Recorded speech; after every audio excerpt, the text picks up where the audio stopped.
As part of our ongoing coverage of the housing and encampment crisis in Barrie, we continue to follow this evolving story. This time, it took us back to Berczy Park. I'm camping in Berczy Park because on February 11th I lost all my family in a car accident, and so I lost my home and I lost my mom, my brother, um, my two younger brothers, and my mom. I never grew up with a dad, so I lost my whole family. We were all living together in the second beach, and so I was left with just a house on my own, and obviously I couldn't afford that. And so from there I went from doing a couple renting to a few people who it didn't work out with, and so it just ended up in a sticky situation, and I've tried to just do what I can from there, and so I ended up here. Just last year, the city of Barrie cleared the encampment at the park, a story previously covered by our LJI journalist Samantha Loney.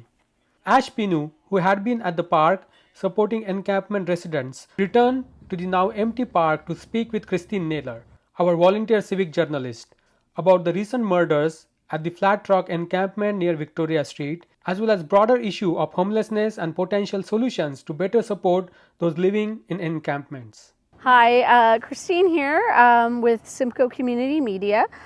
Today we are in Berczy Park, and I am sitting here to chat with Ash, a street outreach volunteer with Ryan's Hope, and we're just talking as part of our documentary on the housing and homelessness crisis in Barrie. So can you tell me, Ash, why you picked this place to do this interview? I picked Berczy Park because almost a year ago to this date, I was here with my fellow advocates documenting an illegal eviction of the encampment that was here, and it just seemed like the perfect place to do this interview, to talk about the displacement of, to talk about what happens when you do an encampment sweep. The horrors that and I will call them horrors because they were horrors, that we witnessed here when they did the encampment sweep of Berczy last year was so inhumane and cruel, and I'm still trying to recover from it, and I thought this would be the perfect place to talk about these issues. So how did you feel when you came here? I know we walked through the park together and seeing it so empty, and like you talked about having like some flashbacks and on that. So how was that for you being here now after what you witnessed the last time that you were here? It's almost eerie, I guess. You know, it's supposed to be this beautiful trail, beautiful place where people can come and enjoy it, but there's almost echoes, I guess, is a good way to put it. It echoes what happened here. You can see it in the trees that have been that were cut down because they tried to make it not safe and private for people to take shelter under. So yeah, they've cut down multiple trees, and just the energy as well. You know, last year before they started doing the eviction, before they started the sweep and doing the eviction of Berczy, the energy in here was beautiful. You know, the sense of community was powerful, very powerful, and people were looking out for each other, doing the best that they could to keep things clean and keep things sanitary, without the help of, you know, anybody else. You know, we have our toilets, we have dumpsters, we have garbage pickups and stuff like that, and something as simple as supporting encampments would make the biggest difference. And that's one of the reasons why I chose this place, because they swept it, but now it just is deserted. You know what I mean? Like, I don't know how to put it into words, except for the fact that the horrors echo, and this was a place where people were finding safety and community in people and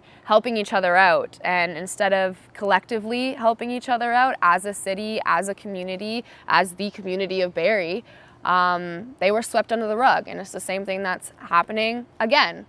And yeah, being here is, it's haunting. Yeah. So you spent a night here with the people during before the actual evictions started to progress, right? Can you talk about what that experience was like for you, spending a night in the encampments? Yeah, it was actually kind of funny because I was working and I got off work late, so I got here around like 10 o'clock and I brought pizza, you know, expecting to be hanging out with everybody and talking about, you know, what's going on and just getting to know each other, being in community as we are. And I got here and everyone was asleep. Nobody was awake. It was quiet. Everyone was asleep. I was kind of disappointed, not gonna lie, because I was looking forward to being in community with my friends, but everyone was asleep. It was quiet and it was so peaceful. So once I sat down and was like, okay, getting settled, it was one of the most peaceful nights I've ever experienced in my life, camping out here with my community. So it was just like camping if you were camping, you know, like at a campground or... It was more peaceful than that. A campground's louder. But yeah. And do you want to share the experience about reading a comment online about the wild party that was happening here while you were there? And yes, that was funny. We received a comment because we were posting about it, as us advocates do. Awareness is very important to us. So we were posting about it while we were here, and someone commented on our post while we were here talking about how it's so loud right now. They're down there partying. It's so loud. I can't sleep. And we were hearing crickets. So it was a prime example of most of the noise that you hear people talking and spreading about the homeless community, about encampments, is just that. It's noise. It's not true. It's not true. And that comment was the perfect example of that, because we were literally sitting here in this park while somebody was trying to say that it was loud and rowdy, and we were able to sit here and be like, actually look, you hear the crickets. Can you hear that? Because that's what peace sounds like. okay, thanks for that. So you're talking about like the violence of the encampment eviction and stuff like that, and kind of having some flashbacks when you're walking through. You have trauma from that. What do you think that it did to the encampment residents when you were witnessing and watching? Can you tell us some of the things that you witnessed and you documented that happened during that eviction? The first things that come to mind are the third party that is hired by the city to come in and do the grunt dirty work the most. Those men that were hired to come in and do it were cold, and they were very heartless, and you could see that on their face. Watching them rip people's only belongings that they have down and throw them in a dumpster like it was nothing. I just couldn't help but keep asking everybody around, how do you sleep at night? Like, how do you sleep at night? Another thing that I have a hard time sleeping at night myself with is just the fact that there were so many police officers and quote unquote outreach workers that were lying, just straight up lying, like lying to people's faces, lying through their teeth, and trying to convince people to leave on their own accord because that's all they could do. And they're manipulating and lying, and the games that were being played was just infuriating, because I don't want to play these games. No one wants to play these games, but yet we're out here doing it. That was infuriating for me. I have lots of faces burned into my mind of people that were trying to say that they are out here caring and trying to help people, but are actively doing the opposite of that. Like, stop lying to yourself, stop lying to people, just stop lying. That one really, really, really bothered me, because there was close friends of ours in this park, staying in this park, that were almost being coerced out because they were being lied to that they would have a place where they could stay together, or they'd have a place where they could stay for more than one night, and we know that. So one of the most important things for me during my time here last year was actively pointing out that they don't have any help. There is no help. They're what I call illusions of help, to shut the public up. We need to stop with the illusions of help. That was one of the things that really, really got me while I was here. We got to stop with the illusions of help. So you were one of the advocates. There was a lot of people here during that process of the evictions the first few days before they closed the park. But there's a lot of outreach workers and that. You received a trespass notice and others were allowed to continue to come and be in the park, even though your organization was one of the organizations that was actually requested by the people in the encampment that they wanted support from. You weren't allowed to be in here. Why do you think that is? Oh, quite simple. We were showing what was happening. We were showing what was happening as well as informing the residents of their rights. That's one of the biggest things that they count on when they do sweeps and things like this, is people not knowing their rights. They were counting on the encampment residents here to just leave on their own accord because they were scared of being arrested or they were scared of this or scared of that. Our presence showed them that they had rights, showed them that they do matter, showed them that, you know, people do care and you don't have to do this. And they didn't like that. So they closed the park and tried to kick us out. Gave us those little pieces of paper. I crumpled mine up. And yeah, it was a scare tactic. And thankfully, with the way that Berczy is set up, it didn't work because we were able to still have eyes on people during it all. That trespassing order was a joke. It was a very bad joke, a bad scare tactic. They're trying to convince people that, you know, you can't be out here. You can't do what's right. Don't do what's right. You have to do what you're told. So whenever there is people out there showing that, shining a light on it, as I say, they try and dim that. They try and shut that down. And that's all that trespassing order was about, because the park was not closed. And if the park was closed, we weren't at the park. We were here protesting. We were there for the same reasons they were there. We were only there because they were there. So it was infuriating to say the least. And I'm proud to say that it didn't shake me the way that they thought it would. So have you had conversations with the residents afterwards, the ones that were here and had their belongings just thrown away and discarded and that were displaced from this community, which, like you described what the community was like, about how it impacted them having to leave and the way that they were made to leave here?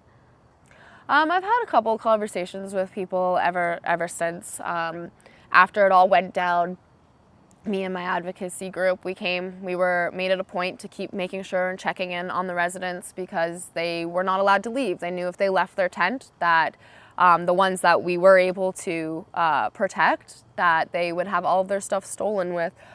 So within those interactions, I got to talk to a couple of the people that were here during it all. And honestly, to say the least, they lost all of their stuff. They couldn't get any of their stuff. One of the gentlemen that I talked to had a knee brace that was special for him, and he was told that it was going to be put in a storage unit and that he would be able to have access to it. That did not happen. He ended up losing all of his stuff. The people that did trust and say, okay, sure, I'll use the storage unit. Sure, I'll take your illusions of help. They were out on the street within the next couple of days. You know, it was exactly what these people had nowhere to go, and they were saying it. They had nowhere to go. They had nothing left, and they had to start from scratch again. And not only that, not even just starting from scratch, but then having to deal with the trauma that comes from being treated like dirt, being treated like you're less than human, like you don't matter because you don't have a house. When in the first place, the only reason why this is as big as it is because of the 1% hoarding everything. And people like Alex Nuttall that are constantly pushing stigma out into the public that is causing people to look at their neighbor like, nah, gross. And when at the end of the day, we're all human beings, we're all out here. And one of the most famous things all of us advocates like to say is you are so much closer to becoming homeless than you are to becoming a billionaire.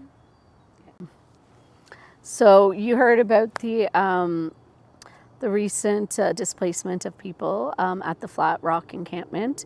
I know that you did regular outreach there and you got to know a lot of the residents there really well.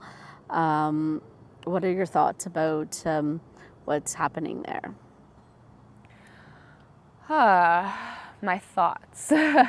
Your feelings. My thoughts and feelings on that. Honestly, I'm just so overwhelmed, to say the least. I haven't even fully processed everything that's going on over there, for the main fact of we keep doing the same thing over and over and over again and then expecting a different result. Like, that is the literal definition of insanity, and that's what's happening right now. And I'm not gonna lie, it's driving me a little insane. But no, my heart is absolutely broken. Just driving here today to do this interview, and I'm looking around and tents everywhere. So, Alex, what did you solve? What did you do? Because at the end of the day, you've just made things so much worse. You've displaced people. People are now away from their communities, away from people that were actually helping each other, maybe helping each other get on their feet, for all you know. Instead of, supporting people, you are further traumatizing people. So the reason that Flat Rock was actually closed and down and people had to leave there was because it has been now declared an environmental hazard site. And this happened after the police had closed the area for a police investigation that resulted in finding out that there was 2 tragic murders and 2 victims of the unsheltered community that had their lives lost. And so that's how we came to this situation where up to 100 people, they've said, have been displaced. And the mayor was saying that, how did it get to this point? Because he's like, now I read this today that he was saying that the beach advisories of there being bacterial levels in the beach is caused by the encampment. And his thing is he wants to do with 0 encampments in Barrie. And like you said, you saw more tents now out in the open than you've ever seen before. Do you think we can have a 0 tolerance to encampments without housing or without... No, that's just dumb. Honestly, that's just dumb. And there's not another word for it. You're going to displace people and say, we don't want any homeless, but you have no homes for them. There's nowhere for people to go. Build a tiny city. Tiny houses, tiny city, tiny houses. Like, that's literally it. We've been trying to get Alex to do something like that. Even as simple as where they are clearing it out right now. That was one of the most organized, protected, community-built encampments that I've ever seen. They do really help each other out over there. And something as simple as putting a porta potty there would have solved this completely. We would not have gotten to the point where it is. So yeah, one of the main things is don't get it twisted. And was that something that was ever brought up to the mayor and the city? Multiple times. I can't even count how many council meetings that I was at myself, let alone other advocates advocating for the fact of you need to support people. Supporting people is how you manage this problem, not manage this problem, it's how you solve this problem. But they don't want to solve the problem, and they're proving it with the encampment sweeps, because if they wanted to solve the problem, they wouldn't keep doing the same thing over and over and over and over and over and over and over again. So at the end of the day, the person we need to be pointing fingers at here for all of this is Alex. Alex was told multiple times by multiple people in multiple organizations how to handle this, how to deal with it. There's multiple cities. Kitchener alone is doing better than we are. There's multiple examples. There is multiple proof, multiple studies, so much that proves and supports what advocates have been saying to help and support encampments and, to actually be tackling this issue and solving it, not putting a Band-Aid over it, not using it so that they can continue to do whatever the heck they want to do while they put all their blame on the most vulnerable and everyone just falls for it. So that's one of the reasons why I am here doing this, is people need to stop falling for it. We need to just love each other. It comes down to that simple fact. We just need to love each other. So as an advocate that has spent a lot of time in encampments and supporting people in encampments, what would support look like? Because, like, obviously we don't have housing to house everybody right now, so people need to live somewhere, and that's why encampments exist. But what could have been done by the mayor and council to have supported the people better in the encampment so we didn't get to where we got? Easily leave Flat Rock alone, because they were doing amazing in the sense of leaving them alone by not bothering them and doing encampments sweeps. I'm going to just get back to your question and answer it simple in the sense of the things that we could have done to support these encampments and how we can do these is, again, porta potties. That stops the sanitation issue, and that stops people having to use the bathroom wherever they can find it. Because I can tell you one thing, people don't want to be doing that. It's not dignifying. People want a toilet, so give them a toilet, and they'll use a toilet. Having the certain encampments where people, because there's been some certain spots in Barrie that would have worked perfectly for this, to let the encampments be and support them. Go and actually have outreach workers be able to know where people are so they can connect and meet with people and bring services to them and help people stay alive until they're ready to actually recover and make that decision. Supporting people by having the encampments on garbage routes. That would stop the garbage getting everywhere and people thinking, oh, the homeless are dirty, the homeless are gross, blah, blah, blah, blah. Every encampment that I have been to, every encampment that I have been to, there is one spot that is designated for the garbage, and everyone tries their absolute best to follow that. But there's only so much you can do when you have no support. Support is everything. So by supporting these encampments with porta potties, garbage routes, being like a one-stop where people know to go to be able to help people, it's a community. It also gives people that safety in numbers. They protect each other. They help keep each other also making better choices because you're holding each other accountable. And also at the end of the day, it would be a way to bridge the gap between the housed and the unhoused, because you would have a spot where people could go and communicate and build these relationships and actually solve these issues and help people and heal, truly, truly heal. But Alex doesn't want to heal Barrie. So none of these things have happened. So you were talking about like having, outreach workers go to encampments and, support people. And that's something, I'm an advocate and a frontline worker as well. And that's something that makes it so much easier when you're going to an encampment and you're going to connect with 50 people and you know where they are because that's their home, that's their community. Build a relationship with them. Can you talk about the challenge of when an encampment is displaced? Of finding people, of supporting them, what happens? What happens to that community once? It falls apart. In simple terms, it falls apart. And it's so disheartening and heartbreaking to us because, these are our friends. These are people we connect with. We build a relationship with. We're coming up with plans. We're figuring things out together. And then all of a sudden, they come in, they do the sweep, and everyone is traumatized again. Everyone has no idea what they're doing. They're uprooted. Like, just imagine one day you're just living your life, you come in, and then next thing you know, the whole rug is ripped out from underneath you. You have nothing. You have nowhere to go, no family, no help, no support. And you're expected to be okay and continue to try and do things and better yourself. That makes no sense. That makes no sense. And you're cruel if you think that somebody else can do that because you wouldn't be able to do that. It breaks my heart because we can't find our friends. We have no idea where they are. We go almost sometimes months, years without even knowing if they're okay. That alone is just takes a toll. And again, that community that was built, that community that was actually helping people heal and find their way, just goes away. And now advocates that have been connecting with people and building those relationships, like I say, coming up with plans, figuring things out, helping people heal, have just lost that connection completely.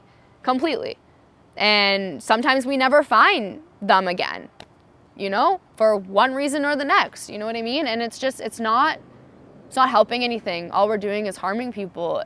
And the encampment sweeps are a special kind of cruel because of that. You actually have people that are connecting and building those bridges and truly healing and truly fixing this problem, truly actually adding things to a solution. And you come in and you shake them all up, and everyone gets dispersed, everyone gets pulled apart from each other, nobody knows where they are, there's no form of contact anymore, and it's just, oh, all right, here we go again. And it just keeps going and going and going and going and going and going. And I don't have any patience or understanding left for anybody that believes that this is our way out of this, that this is how we solve this. And it's people like Alex that need to get out of the way and stop doing the things that he's been doing since he's been in office. Apparently he's supposed to be from government housing. Well, he should act like it. Remember where he came from, if that's true. Yeah, you know what I mean? The things that he's done and things that he's doing, he's one face to the problem that is causing it. At the end of the day, at the end of the day, we just need to love each other and stop buying into the hate, stop buying into the stigma, stop listening to these people in suits that are telling you that the person who is struggling to just survive is the reason why you have all the problems you have. Like, stop. Just stop. Please. Just love each other. Like, that's literally it. Where it's all just trying to build community out here. And, these sweeps are killing everybody. Like physically, mentally, solely, like we're not doing anything to help anything with this. Well, yeah, it's been proven that when there is an encampment sweep and people are displaced from their community, it actually puts them more at risk. It puts them more at risk for overdose because they're not watching over each other. Puts them more at risk for violence, suicide, so many different things, right? And that's one of the things, is there is so much stigma that is actually so incorrect, and it's just used to fuel fear that the homeless are responsible for all these problems in society. And so the answer is we hire more police, and that's going to fix the problem. It makes people think that possibly that like their community is going to be safer because the police are there's more police on patrol and stuff like that. But it's actually statistically proven that more police in a community does not make a community safer, right? So supports make a community safer, mental health. That's what I was gonna. What would you say makes a community safer, and what would be a better investment of funds rather than this approach that our current mayor and council have been taking? Honestly, more like support, not criminalizing. As my shirt says, decriminalize survival. Stop paying people to do sweeps, stop paying more police officers to do patrols where they're just hounding people, and start giving it to trauma-informed therapists. Start giving it to programs that are truly trying to help people deal with the root cause of things. And people don't just wake up one day and decide, what? This is what my life's gonna be. No, it is a series of things that go on. And if we have more supports to help people within the series of things that go on, this is different for everybody, but having more supports along that way would make it so that people aren't so broken and hurt and traumatized. And hurt people. So instead of giving more money to people to hurt people, why don't we do supports? How do we heal? Put this money into supports that heal. I can't really think of a specific thing at the top of my head because we need to build it. We need to build something new here. We need to actually be working together as a society, collectively shifting our focus from criminalizing and hating and blaming each other to how do we help each other? How do I help this situation? So putting more money into things that do that. I'm an advocate, and I got a lot of my own stuff going on, so I can't give you guys specific details. I have yet to actually see any organization or any place that truly does that. That is like a government run type of thing or whatever. The only place that really puts their boots to the ground and doesn't just talk the talk but walks the walk is Ryan's Hope. And I haven't met anybody, any other organization or anybody else that works that way. You know, so by supporting initiatives and organizations and groups like Ryan's Hope and true activists and true mental health services, having more trauma-informed therapists, trauma-informed people on crisis calls and stuff like that would make a world of a difference. It's just about switching from hate to support. But yeah, there's an example I kind of found out of me there or whatever, is literally just putting a trauma-informed care therapist on crisis calls, you know? So you have somebody there who's going to be able to see the person as a person, not just see that, okay, this person's a problem, that they see the person. So the mayor's narrative has been, since he took office, and even I think during his election campaign, that the homeless are responsible for all the problems, and that the people that use drugs and people that are homeless are violent, and they're the ones that are committing all the crimes in our community. Some advocates fear that these murders are going to be used to further demonize people that are homeless and say, see, they're violent, this is what the result of allowing people to live outside and live under these conditions. And do you share that fear? I guess it's not really a fear, more as they're already doing it. They're already using that as an excuse to be displacing people over at Flat Rock right now. You know, like they have it all shut down and doing it all, but it started, of course, needed to be handled, but it's already being used as a vendetta against the homeless. And see, look, there you go, this and that, this is why, blah blah blah blah blah blah blah.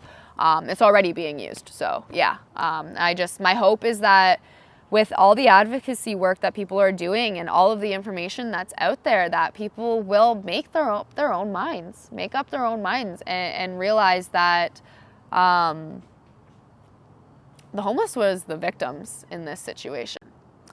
So getting back to what you were talking about, the trauma and having a trauma-informed therapist, 2 people were murdered, brutally murdered, that were a member of this community, and it's affected this community deeply.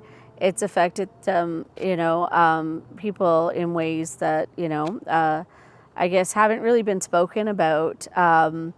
Often when there's a trauma in a community, like some type of event like this, the city will bring in counselors to speak to people that have been affected by that crisis, like the family, the friends, people that, were part of these person's support network. Do you think that the city should be providing that type of service? And why do you think they're not? Yeah, I think the city should be providing that type of service among a lot of others, and they're not, because they deem the homeless as less than. They deem the homeless as they're not human beings, and that's a narrative that I will fight till it's not a narrative anymore. Not only are they not being offered their supports, they are being further traumatized, because this community just went through this horrific thing.